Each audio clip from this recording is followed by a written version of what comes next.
Si volien continuar vius a Lliga Catalana, la victòria era obligada. El Club Hoquei Palafrugell ha superat el Mataró 3-2 en un partit en què cada meitat un dels dos equips ha estat més efectiu.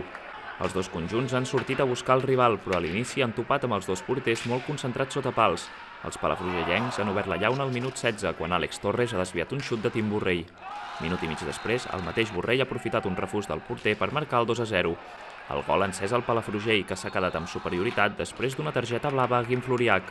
L'equip de David Noguera ho ha aprofitat i Eloi Mates ha fet el 3-0 5 minuts abans del descans. Sí, contents, evidentment. Sí, hem fet un bon partit. La primera part hem estat molt serios, hem tingut poder una miqueta més de frescura i la segona part, dintre de tot, hem de donar-li valor perquè hem sapigut patir i crec que com a grup hem fet un pas endavant. Ens han fet molt de mal la primera part, hem obert massa la defensa, ens han fet mal amb l'1-1 i ens ha generat una mica, sobretot, de por a l'hora de jugar nosaltres transicions, el 4x4 tampoc estàvem soltos.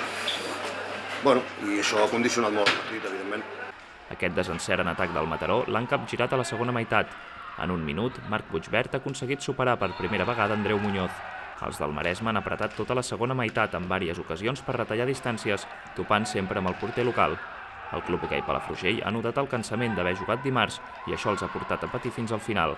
Tot i això, han tingut l'oportunitat de sentenciar el duel amb algun contraatac. Quan faltava un minut per acabar el partit, Guillem Velarte ha posat el 3-2 al marcador, posant emoció fins al final.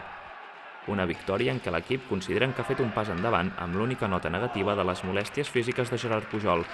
Els palafrugellencs jugaran la semifinal de la Lliga Catalana Plata aquest divendres a les 9 de la nit contra el Tordera a Cerdanyola del Vallès.